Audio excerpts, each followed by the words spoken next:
Welcome to His and Hers podcast, SKOL edition. Very sad SKOL chant.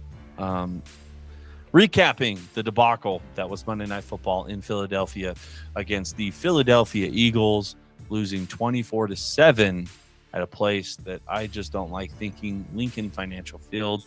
We'll give our thoughts on what the game meant for the Vikings moving forward and how they can improve on the crapshoot that was.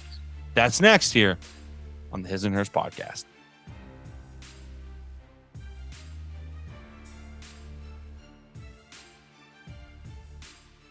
All right, Paige. Kirk Cousins, 2-10 in primetime games. Ed Donatell's zone scheme, at least in the first half, got tore up by Jalen Hurts, and that Philadelphia offense looked like they were the 1998 or 1999 St. Louis Rams, the greatest show on turf, just all up and down the field, all sorts of plays. Kirk Cousins throws 3 interceptions, and it looked like, obviously, the second game of O'Connell's career looked like he was out-schemed, out-coached, and his team wasn't as prepared as the team on the other side. Now, I want to preface that by saying it was Monday Night Football combined with a home opener for a team and a fan base, the team that's expected to be good, now favorites to win their division, and for a fan base that is rowdy and very, very good at providing home field advantage for their team. But what were your, takeaways from the game and what you thought watching that 3 hours of pain?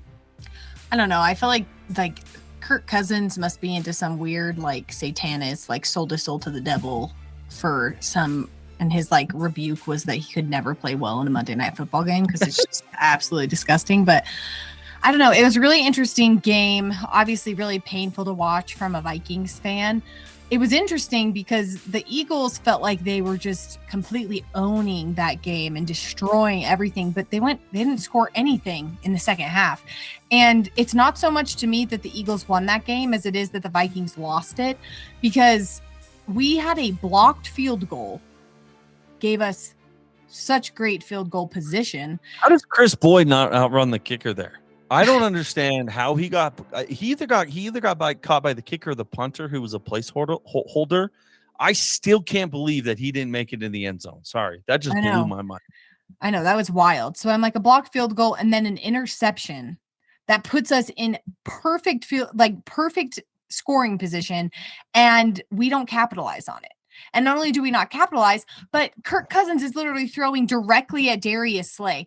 And I know on some of those, Justin Jefferson took the wrong route and he wasn't where he was supposed to be. But on those last 2 interceptions, Kirk Cousins is just throwing it to Darius Slay. For someone who is usually so accurate with his passes, it was he wasn't even looking in the right position. He looked nervous in the pocket, and usually he's so calm in the pocket. I mean, we saw that on the drive when we got that penalty that allowed us to score our only touchdown the entire game. But in the second half, Kirk Cousins looked like he didn't even know how to play football. It was just so weird to see that. And I mean, even on the field, he's targeting Justin Jefferson on the plays where he is completely covered by Darius Slay.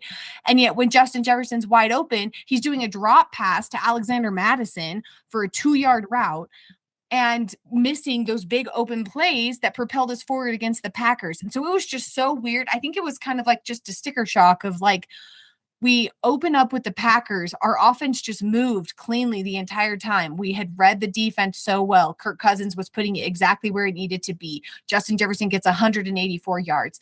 This game, Justin Jefferson gets 54 yards. It was so underwhelming. Adam Thielen didn't get targeted until the third quarter. Yeah. And and Irv Smith Jr. can't catch anything in the first half. Yeah, I think back to a couple of the plays where, if Irv Smith catches that wheel route, going to halftime, down a score, 21-14. The more time, it's always so funny because that game was so frustrating to me last night that my daughter even told me hey, they can't hear you, right? When I was yelling at the TV. So it's always kind of a humbling moment when you have your daughter teaching that type of stuff. But the more time I have to look back at that game, I just think it was in essence like a trap game being caught on the emotions of a really big, important divisional win week 1, it's starting off a new era. And I think that, I mean, you're never going to go 17-0. So you just understand the losses are going to happen. And the closer and closer we kept getting to the game, I just felt like this is probably the game that, this is truly, it was truly the worst game that Kirk has played, like his first bad game since that game against the Falcons back in 2020, where he threw 3 picks and just looked discombobulated. Kirk is one of the most unique quarterbacks. I'm still an adamant like Kirk defender. I think he's a great quarterback, and bad games happen, so I'm not really worried about it too much. It just sucks that for him, It happens in prime time. yeah, because all the credit that he was building from last year of really high level play, there was, buzz in the media about him like taking like a big step forward. I feel like now, the next 3 games are 11 a.m., 7:30, and 11 a.m. So he's probably going to dominate those games, but the narrative is going to be, well, it doesn't really matter because it's going to fall apart anyway. So I could just view it as a trap game. I think there's a few things that if happened correctly, we are in that game. So if Justin Jefferson runs the right, like that doesn't let his face get cut by Darius Slay on that post route, that ball was going to be right on the money. And if Irv Smith catches that will route, I mean, we're right in that game, maybe potentially leading it. And I think Kirk is one of the quarterbacks that he's just got to get in a rhythm early for him to stay confident in what he's doing. So, those first 2 drives going 3 and out really stalled what I think we wanted to do. And then from there on out, by the time we started moving the ball, we were already down 2 scores. And it gets tough in position when you're pressing. And you could tell that in the third and fourth quarter of that game, Kirk Cousins was just pressing a little bit. I mean, that drive out of halftime is really impressive. He was 6 for 6. And I really do believe if Jefferson doesn't let his face get crossed, that post is right there. He catches it. I think Kirk makes a jump in his confidence, and who knows how the rest of the game plays out. But the further we get away from it, the less worried I am about the team. I think there are a lot of good things that happened in that game. And the bad things were kind of patched up. It was good to see, as you mentioned, we gave up 24 points. They looked like they were about to run it up, to get up to 48, 50 points. They didn't score. We had a block field goal. We forced the interception. That brings me a lot more. There was good halftime adjustments made. The Vikings moved the ball into the red zone 3 times in the second half. Didn't score any points off of it, but I think there was a lot that you have to like from that game. Yeah, it was so funny. It was like I was in full panic mode last night, just like, oh no, I let myself believe in this too much and they're going to break my hearts again. It was actually all my Eagles friends that kind of talked me out of it today of like, this is still a playoff team. They're going to come back from this. The link is insanely loud. It was home opener. It was just kind of like a perfect storm for the Eagles. And unfortunately it was against the Vikings in prime time. But yeah, I mean, we've got Justin Jefferson, we've got Dalvin Cook, we've got Adam Thielen. Like we're going to be okay. The offense will figure it out and we're going to win some more games. So I'm just excited to kind of use this as, one of those great learning experiences. Like Kirk Cousins says, we're going to learn from it. We have to play better and we will play better. Yeah. Well, and that's the thing is, they're going to be home against the Lions, in London against. So the most difficult thing they're going to face here in the next 3 weeks is travel and their schedule in terms of rest, because they play short week at home against the Lions, which a Lion team playing really well. And then they play in London against the Saints. And then they play immediately from London. They play at home against the Bears. So it's 3 straight weeks of very winnable football games, and games I feel like they will win, which will then put they'll be 4-1 at the end of that point. I really feel like they're going to be 4-1 at the end of at end of this run, and that's going to set them up tremendously for the rest of the year. So, there's a few really bright spots. The defensive line played really well. They need to shore up the run gaps. There, some of the holes were pretty big for the running backs and Jalen Hurts to run through, but we're still getting great pressure. And there was a few plays that were made by Cameron Dantzler that gives you a lot of hope that he's continually progressing in the right direction. So I mean, Cameron Dantzler completely broke up like 4 plays, and unfortunately, he did have a penalty that allowed them another set of downs, but it was him that broke up every play after that and stopped that drive. Yeah, so I like there's so much more to pull from it that like, well, this happened, this happened, this happened. Sometimes like you wake up and it's just not your day, you know? Like Yeah. sometimes NBA players they go to the gym and they get blown out by 40 and it's just like, well, just the same shot I took all day yesterday that I was making, I'm missing today. And so just the stakes are so much higher in football because the games mean so much more. And what's crazy is like, yeah, this, say that, this week 2 matchup was between 2 teams. This happens all the time. Not saying that it's going to be this year, but where it was actually the 1 and 2 seed in the conference that year, and that week 2 game determined who got the 1 seed. Like that's why these games mean so much and why it sucks to lose games. But it also shows you that you don't know where these 2 teams stand because week 1 everyone's like, oh, trendy Super Bowl pick, the Vikings. Like they showed they could dominate a game. Now everyone's like, I don't really even think they're going to make the playoffs. That's a funny thing about watching football and the up and down of how people feel because you only get to see them once a week, and so you have to pull the biggest reactions from those games and how people look. So big bounce back clause, but I feel pretty good. I still feel good. They'll get it figured out. It's not dire yet. No. If we lose to the Lions, I'm gonna start getting a little bit more. I know the Lions are not the same Lions, but they're still the Lions, right? Like They're still the Lions.